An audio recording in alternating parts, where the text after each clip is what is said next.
Hey y'all, what's up? So the biggest current news is Nolan Wells' case, and everybody has their own opinions, their own thoughts, their own feelings, their own conclusions, their own conspiracies, everything. And as you should, because this case is wide open, and there's just so much going on, and we're all the ones that are in the right minds are fighting for the right reasons. And I was listening to a video of a young man that was explaining life in Mississippi as a black person. Yeah, something that everyone, I think, that is the biggest question is, or it's just a thought is, even if say it was found that it was an accident, it really was an accident.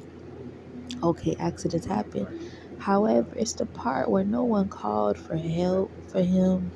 No one, when the Coast Guard was offered, because mind you, if you go back to the phone call that the little white boy made to the sea told, the lady asked, "Do you need the Coast Guard?"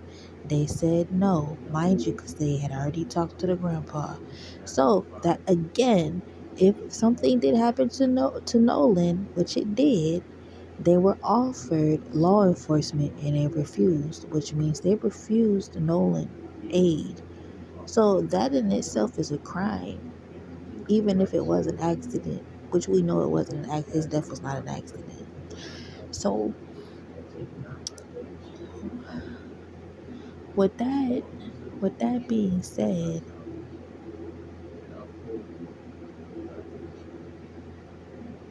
the lungs that's missing.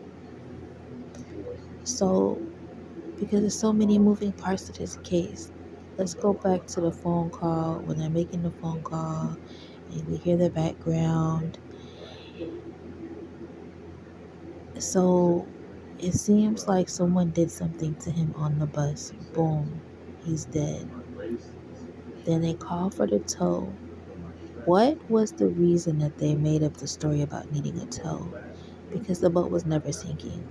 We have, I think we've all figured it out. The boat was never sinking, and we even had people that live their life on boats have confirmed that that boat was not sinking. They were trying to make it sink, but it was not sinking, because I think what they were trying to do was leave Nolan on the boat, sink it, or some of the sort. But anywho, that's again, that's just an opinion. But the whole the whole thing, I think what they thought was, oh, we're gonna make up an alibi, so the boat sinking. I cannot help but to think of Emmett Till, most of all because this is Mississippi. It's just similarities, water, river, water. It's just all. And then the throat of Nolan is missing, and then his lungs are missing. They keep saying that they have reason why the throat is missing, but there's no reason why the lungs are missing. The lungs are missing because most people think, and I too think, that there's water in them. It shows what happened. Those lungs show what happened, whether it's asphyxiation, drowning, water in the lungs, whatever. And the throat shows something too. But most of all, those lungs show something. Those lungs have water in them, which means he was in water. Now, how he got in water, which way he got in water, we don't know. They know and they won't tell. But some of the things that I think people are thinking is that he was either drowned literally in water, held underwater and drowned, some type of waterboarding torture thing, or he was strangled, possibly again held underwater, being strangled underwater, or he was strangled then thrown in the water and left. He could have been strangled, whatever, and then anchored down into the water. Because mind you, there's another part. People are saying that the boat's GPS was pinging. It was going back and forth from one location to the other at night. Who's to say that they didn't do something to Nolan, push him off the boat, which some people said they thought they heard a splash, which I think that was debunked. I'm not sure. pushed him off into the water after they sat something to anchor him into the water so he would fall down into the water and stay there. Mind you, I don't know how deep the water. I don't know all of that, but I'm aware that that could possibly be a possibility.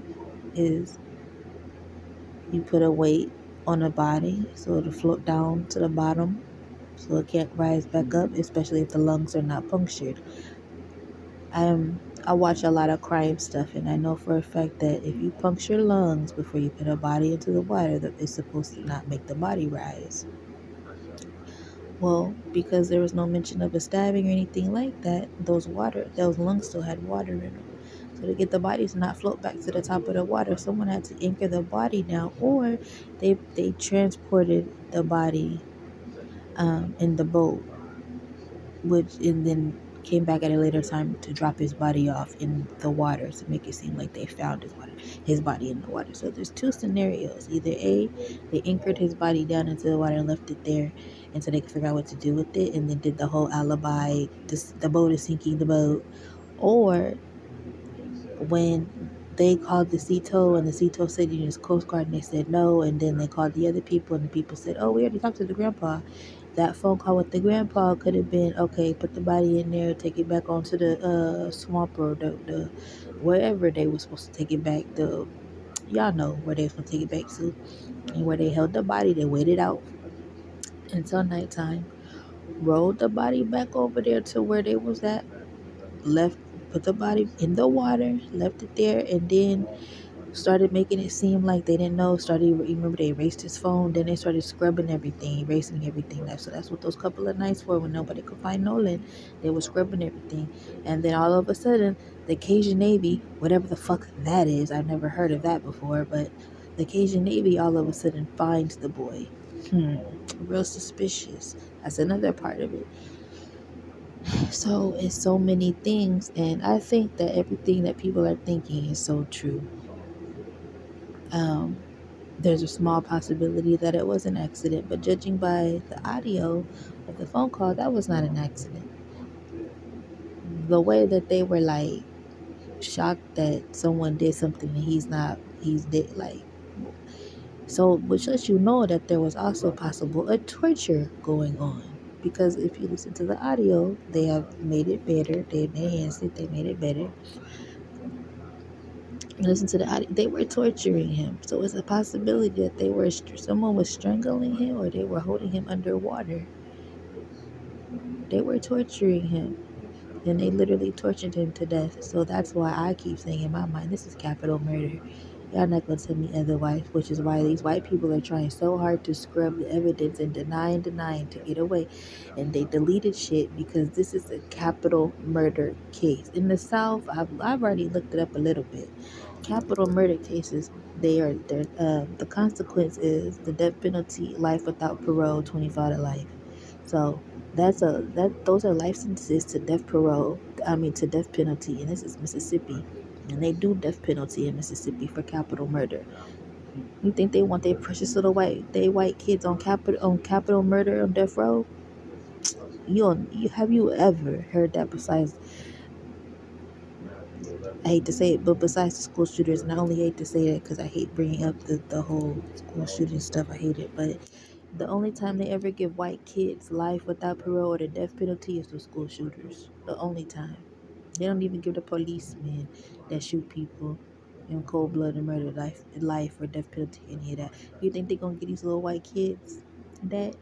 No, but they don't have no problem giving them to black people all the time. They hand that shit out like this fucking cheese and milk from Wick or something. But anywho, that was just my thought. I really feel like either they did him like Emmett Till, because mind you, when they found Emmett Till, they found him floating too, but he had the cotton fan attached to him because they were trying to sink him down to the bottom, but his body ended up floating back up. So while this might not be exactly like Emmett Till, there's too many coincidences. Then up in Rochester, New York, they found a 14-year old black boy in the Genesee, I think, River. I think that's what it's called. I'm not sure.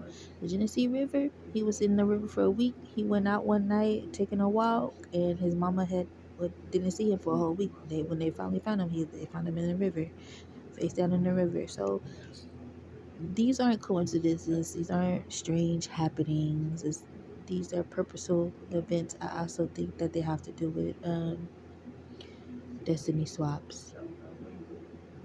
Destiny swaps can be done whether the person that they're swapping from is alive or dead.